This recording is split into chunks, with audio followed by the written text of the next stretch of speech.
Hello everybody and welcome to the video. आज हम लेने वाले हैं 11th स्टैंडर्ड का organisation of commerce and management OCM का थर्ड चैप्टर चल रहा है हमारा। उसके अंदर काफ़ी सारा पार्ट मैंने कवर कर लिया है। पिछली बार भी हमने ये challenges before small scale industries इसे ले लिया था। ओके इसके भी देखिए आई थिंक मैंने इतने 5 पॉइंट्स कवर कर लिए हैं, तो अभी हम 6 पॉइंट से स्टार्ट करेंगे। ओके तो अगर आपको कंटिन्यूस वीडियो देखना है तो प्लीज़ डिस्क्रिप्शन में आपको लिंक मिल जाएंगे, वहाँ से आप क्लिक करके सभी चैप्टर्स और सब्जेक्ट्स के जो लिंक्स है वो मैं उसमें डाल दिए हैं, तो वहाँ से आप देख सकते हो। ओके तो टाइम वेस्ट नहीं करेंगे, फटाफट स्टार्ट करते हैं। तो अभी हम लेंगे problem of transport. Okay It is necessary for small scale industry to spend on transportation of raw material and finished goods. Okay. Then due to lack of transport facility, it is difficult to transfer raw material from market to factory and finished products from factories to customer. अभी देखिए हमने काफ़ी सारे problems तो discuss कर लिए हैं, लेकिन यहाँ पर ये एक मेजर प्रॉब्लम भी इसे कहा जाएगा कि सबसे पहले कि तो ट्रांसपोर्टेशन ये बहुत ही ज़्यादा इम्पॉर्टेंट है स्मॉल स्केल इंडस्ट्री में, क्योंकि अगर ट्रांसपोर्टेशन होगा तभी तो रॉ मटेरियल जो होगा जिससे हम अपना चीज़ बनाने वाले हैं, प्रोडक्शन करने वाले हैं, वो हमारी फैक्ट्री तक माल पहुंचेगा। और बन जाने के बाद जो फिनिश्ड गुड्स जिसे हम कहते हैं कि जो अल्टीमेट प्रोडक्ट जो बन जाता है उसे भी तो कस्टमर तक हमें पहुंचाना है, तो वहाँ पर भी बहुत इंपॉर्टेंट रोल प्ले करता है ट्रांसपोर्टेशन। ओके आगे देखते हैं। Due to lack of facility, अगर ये ट्रांसपोर्टेशन का फैसिलिटी जो है वो हमें कम पड़ता है, मीन्स लैक करता है, या उसका जो चार्जेस है वो हम बेयर नहीं कर पा रहे हैं या बहुत ही महंगा पड़ रहा है हमें, तो उसके वजह से हमारी इंडस्ट्री को काफ़ी नुकसान पहुंच सकता है। आगे देख लेते हैं सिकनेस। अभी सिकनेस क्या है? Prevalence of sickness in small industry has become a point of worry to both the policymakers and the entrepreneurs. The causes of sickness are both internal and external. Internal problem includes lack of skilled and labor. अभी देखिए sickness का मतलब क्या है? अगर मैं आपको normal sickness पूछूं कि sickness का मतलब होता क्या है, तो ये इंसान बीमार पड़ना, ये वो sickness नहीं है। यहाँ पर हमारी इंडस्ट्री बीमार पड़ जाती है। ओके सिकनेस मतलब क्या? बीमार पड़ जाना, मतलब जो हमारी कैपेबिलिटी है, हमारी काम करने की जो हमारी क्षमता है, हमारी ताकत है, वो कम पड़ जाती है। भले वो इंसान के रूप में हो, इंसान बीमार हो, इंसान सिक हो, या फिर एक इंडस्ट्री क्यों ना सिक हो जाए या बीमार हो जाए। ओके तो यहाँ पर वो क्या कहते हैं? Prevalence of sickness in small industry has become a point of worry to both policy maker and the entrepreneur. मतलब ये एक बहुत ही ज़्यादा, अगर सिकनेस आ जाता है इंडस्ट्रियल सेक्टर में, ओके तो पॉलिसी मेकर्स कौन हो गए? जो गवर्नमेंट डिपार्टमेंट संभाल रहे हैं, है ना। गवर्नमेंट के अंदर जो बैठ के लोग policies and rules and regulations बनाते हैं, उनके लिए भी काफ़ी मुश्किल हो जाता है अपना काम करना। और साथ ही साथ जो एंटरप्रेन्योर्स है, जो एक्चुअली अपना काम कर रहे हैं, इंडस्ट्री में बैठ के प्रोडक्शन कर रहे हैं, उसे सेल कर रहे हैं, उनके लिए भी ये चीज़ काफ़ी मुश्किल हो जाती है। नाउ आगे देखते हैं। The cause of sickness are both internal and external. Internal भी हो सकती है सिकनेस का प्रॉब्लम और एक्सटर्नल भी।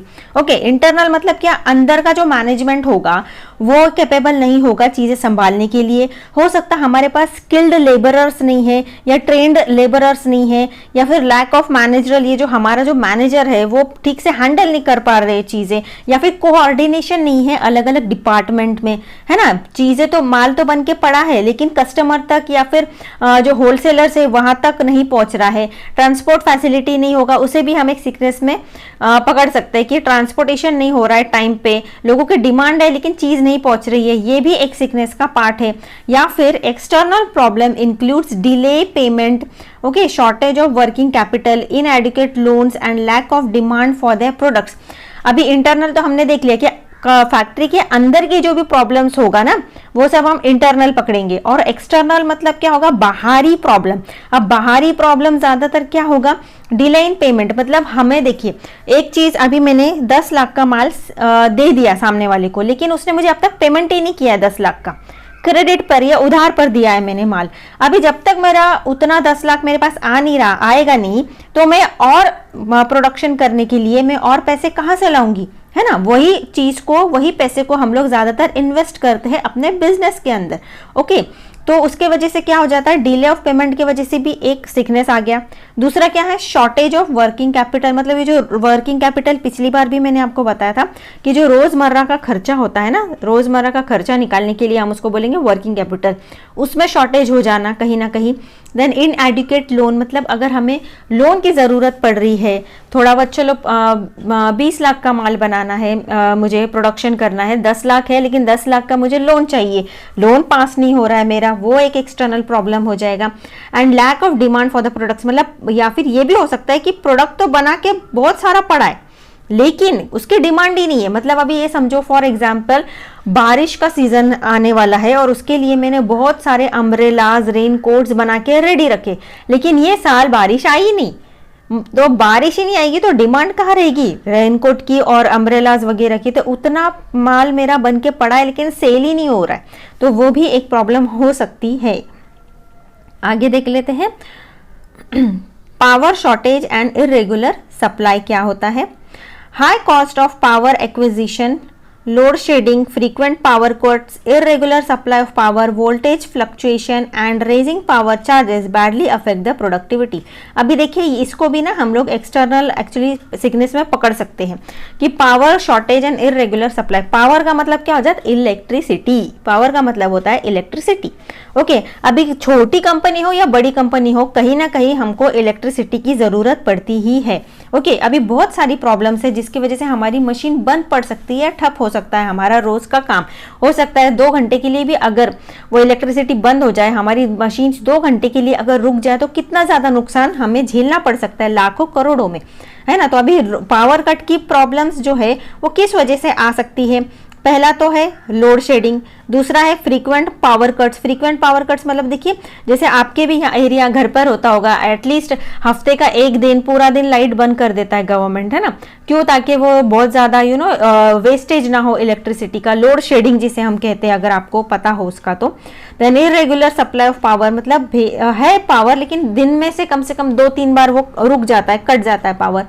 देन वोल्टेज फ्लक्चुएशंस, वो एक प्रॉब्लम हो सकती है।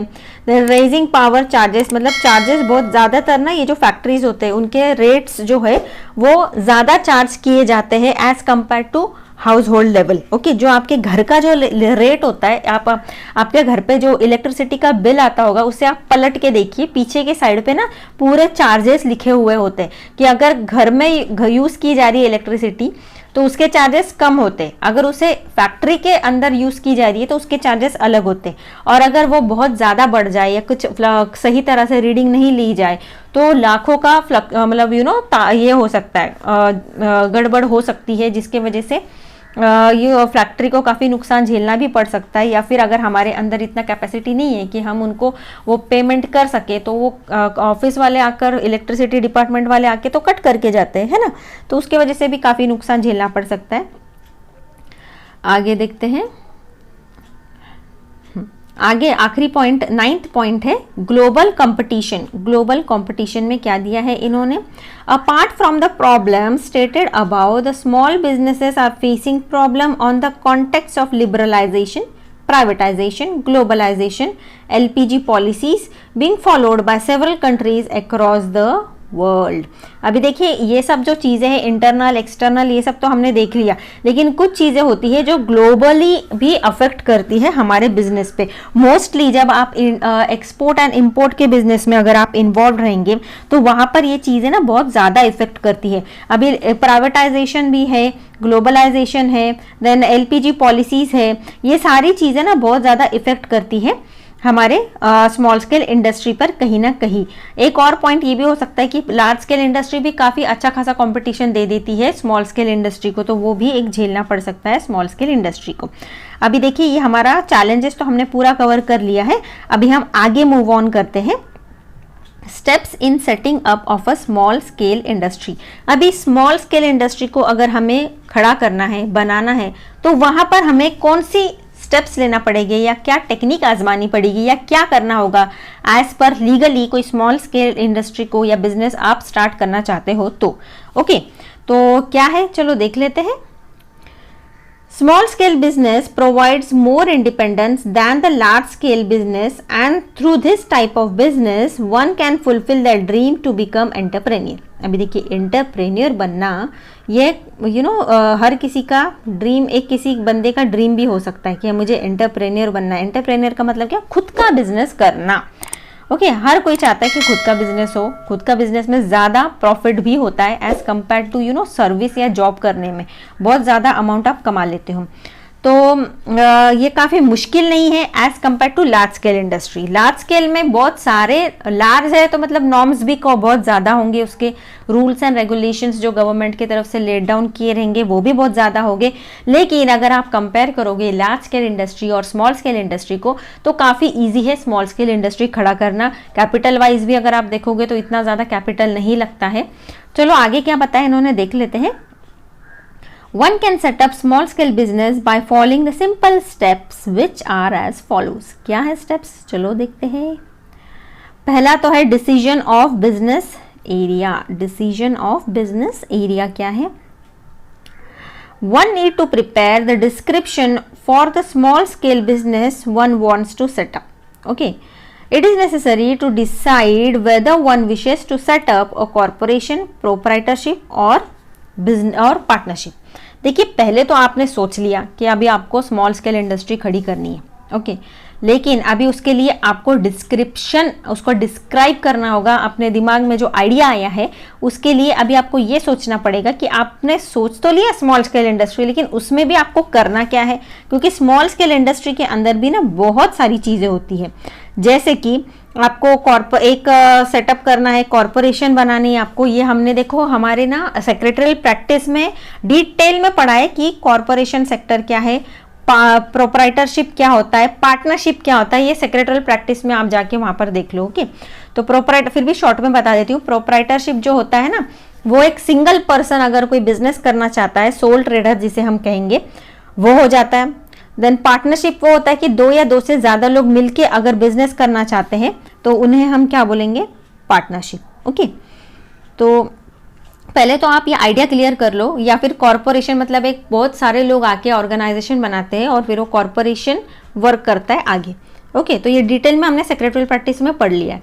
तो आपको क्या टाइप चाहिए अपने बिजनेस का वो आप सोच लेना पहले। दूसरा, the potential entrepreneur has to analyse his strength weakness while deciding for entrepreneurship career.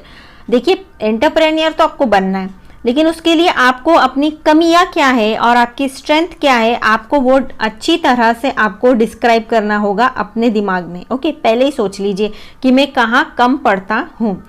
This analysis help in knowing what type and size of business would be more suitable। अभी अपनी कमियां और अपनी ताकत अगर आप जान लोगे ना, उसके बाद में आपको काफ़ी ज़्यादा इजी पड़ेगा कि आपको किस तरह का बिजनेस आप सूटेबल कर रहे हो। मतलब अगर आपका वर्किंग कैपिटल या आप जो कैपिटल ला रहे हो बिजनेस में ज़्यादा नहीं है तो कम है, तो उससे आप आइडिया लगा सकते हो कि मैं स्मॉल स्केल इंडस्ट्री में सोल ट्रेडर भी बन सकता हूँ। अगर मेरे अंदर पूरी ताकत है कि मैं पूरा का पूरा पैसा खुद ही ला सकती हूँ तो मैं सोल ट्रेडर बनूंगी ना, पार्टनरशिप में जाऊंगी नहीं। या फिर मेरे पास आज 50 लाख है और मुझे 50 लाख का और कमी पड़ रही है, तो मैं क्या बोलूंगी, सामने वाले बंदे को एक ऑफर दूंगी कि तुम मेरा पार्टनरशिप ऑफर एक्सेप्ट करो, तुम मेरे पार्टनर बन जाओ, तुम 50 लाख लाओ, मैं 50 लाख लाती हूँ और पार्टनरशिप में हम दोनों ये स्मॉल स्केल इंडस्ट्री जो है वो स्टार्ट करेंगे। ओके, तो इसके अंदर पहले तो आप अपना, ये क्या हो गया, मेरा वीकनेस हो गया कि मेरे पास कैपिटल कम है, लेकिन मैंने उसके अंदर पार्टनरशिप ये आइडिया ऐड करके मैंने अपनी स्ट्रेंथ बना ली कि मैं पार्टनरशिप करके अपना बिजनेस स्टार्ट कर सकती हूँ। आगे देख लेते हैं, स्टडी ऑफ बिजनेस एनवायरनमेंट। अभी ये क्या है देख लेते हैं। Before setting up and industry, it is always essential to study and understand the prevailing business environment in which they operate, particularly the business policy, economic policy, licensing policy, legal environment and technological environment. The environment impacts a lot in setting up of a proper industry। अभी देखिए capital का तो हमने सोच लिया, लेकिन हमें सिर्फ एक ही पॉइंट ऑफ व्यू से नहीं सोचना है। बिजनेस के अंदर बहुत सारी चीज रहती है, हर एंगल से आपको सोचना पड़ेगा।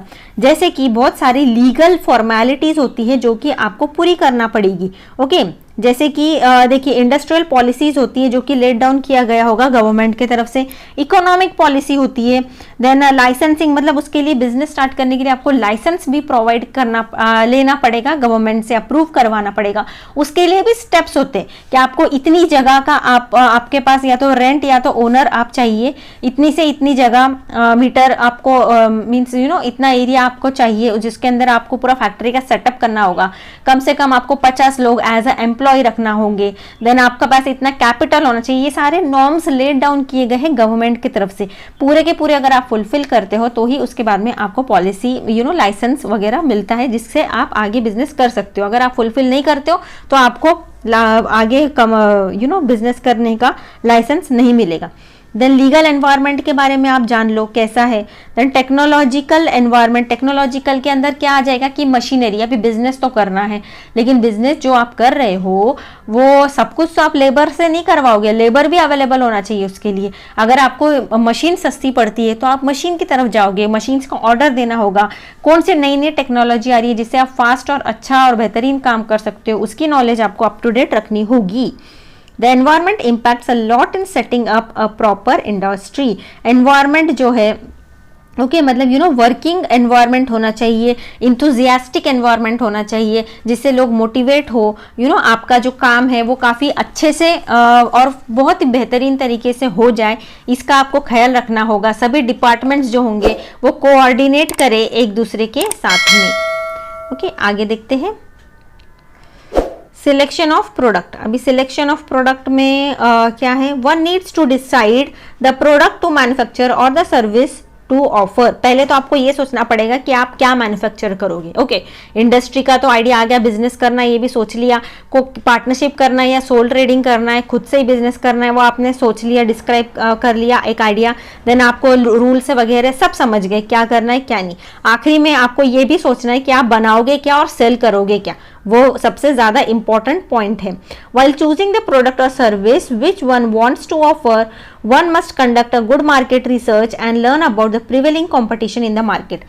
अभी देखिए आपने सोच लिया कि मैं ये प्रोडक्ट बनाऊंगा, इसका प्रोडक्शन में करके आगे सेल करने वाला हूँ, लेकिन इसके बारे में आपको डिटेल मार्केट नॉलेज होना भी जरूरी है। और वो नॉलेज कहाँ से मिलेगा, रिसर्च करके। रिसर्च मतलब थोड़ा सा इंफॉर्मेशन फाइंड आउट करो मार्केट में जाके, कि कौन सा प्रोडक्ट का डिमांड कितना ज्यादा है, कपड़ा भी है तो किस क्वालिटी का कपड़े की डिमांड ज्यादा है। देन अगर आप कपड़े का बिजनेस करोगे तो आपके कंपटीशन में और भी बहुत सारे लोग ऑलरेडी उसी मार्केट में मौजूद होंगे, वो कैसे है, वो अपना बिजनेस कैसा करते हैं, किस तरह का टफ कंपटीशन आपको देगी, क्या आप सरवाइव कर पाओगे, आप उनको टक्कर दे पाओगे, और अगर आपको स्टैंड करना है तो आप क्या स्ट्रैटेजीज अपनाओगे अपना बिजनेस अच्छा चलने के लिए, आपके कस्टमर्स आप पे भरोसा करें और अगली बार फिर आए, और आए तो आए साथ में 4 कस्टमर और लेकर आए। इस तरह का स्ट्रैटेजी और आइडियाज आपको रखना होगा, तभी आप मार्केट में टिक पाओगे, वरना फिर मुश्किल है। तो ये सब कुछ आपको ध्यान में रख के आगे सोचना होगा।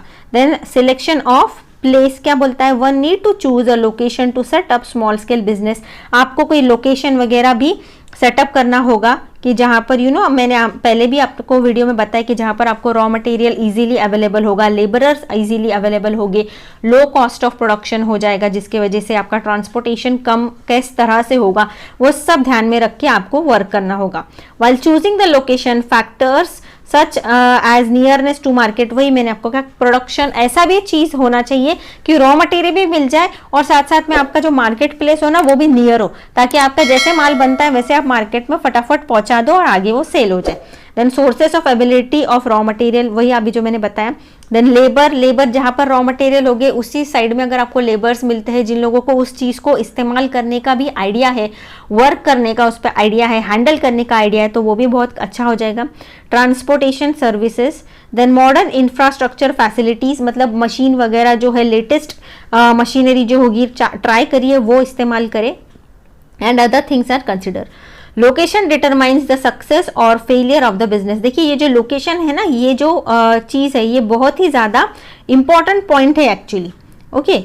इसे आप मिस आउट नहीं कर सकते। अगर आपने कहीं गलत लोकेशन सिलेक्ट कर लिया जो कि काफ़ी दूर है मार्केट प्लेस से भी और आपका रॉ मटेरियल अवेलेबिलिटी से भी, तो ये बहुत ज़्यादा आपको नुकसान पहुंचा सकता है। जैसे फॉर एग्जांपल अगर मैं आपको दूँ तो शुगर का फैक्ट्री सपोज आपको डालना है और आप अपना फैक्ट्री लोकेशन जो फार्मर का जो खेती है जहाँ से आप शुगर केन उठाओगे, ओके, पूरा पिकअप करोगे वो माल, अगर शुगर केन का आपने तो साइंस में पढ़ा होगा कि जैसे ही वो कटता है शुगर केन तो उसके बाद में वो फटाफट सूखना स्टार्ट हो जाता है, जिसके वजह से उसका खेती से लेकर तो फैक्ट्री तक पहुंचने का जितना डिस्टेंस होता है ना उतना उसके बीच में तो ऐसा समझो आधा शुगर केन के बिजनेस में आधा लॉस तो हो ही जाता है क्योंकि वो सूखता बहुत जल्दी है। तो ऐसे समझो 50% लॉस तो उधर ही पकड़ लो।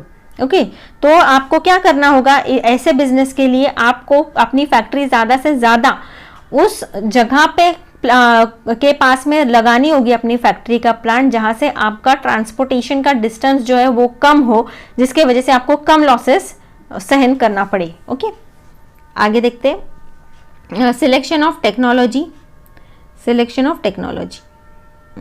एक सेकेंड ना, ये देखिए इसके अंदर काफ़ी सारे पॉइंट्स है, तो यहाँ पर तो मैंने इतना 4 पॉइंट तक ले लिया है।